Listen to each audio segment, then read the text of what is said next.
Yanarım, yanarım, hasretinden yanarım. Acılara tutunurum, yürekten kanarım. Hüzünlere dalarım, durmuyor gözyaşlarım. Sigaramın dumanında kahır bulur solarım. Eğer sen gidersen yokluğundan ölürüm. Hazan olur gülün evim, gazel yemiş bağ olur. Eğer sen gidersen zehir olur geceler. Sensizliğin acısıyla dünya bana dar olur. Gitme canparem, gitme yürek yarem. Gitme, kal yanımda. Gitme bir tanem, gitme gül tanem. Gitme, kal yanımda. Gitme canparem, gitme yürek yarem. Gitme, kal yanımda.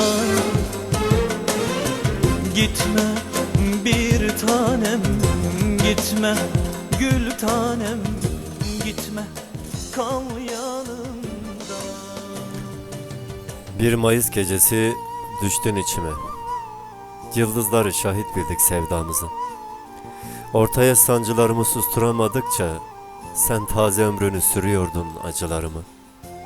Eriyordum takvimlerin gölgesini. Bana istinad edilmiş tüm suçlarını kabullenip kan ter içinde sana koşuyordum. Gecenin en karanlık yerinde gözlerinin aydınlığına boyadım beyaz duvağımı. Sen bana hayat derken ben senin şiirlerinden acıya düşüyordum, acıya. Kadehime düşen nihaven sesimden geçiyordum taze çocukluğuna. Islak mektuplarına işlenmiş ve dua dua içinde sen oluyordun, sen sevgilim. Olur da özlemin zindanlara dönerse, anılara dokunurken ellerim yanarsa, olur da düşlerim ayazlarda donarsa, seni arar bu yüreğim, neredesin sevdiğim? Eğer sen gidersen yokluğundan ölürüm.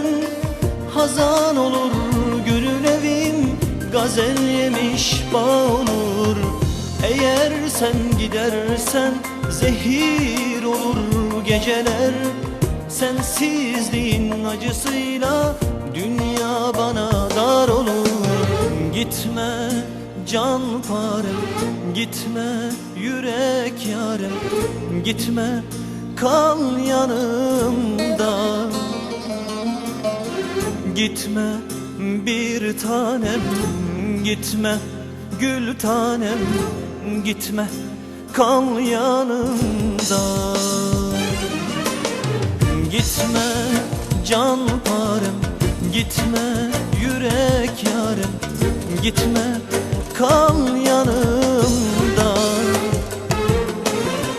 Gitme bir tanem, gitme gül tanem.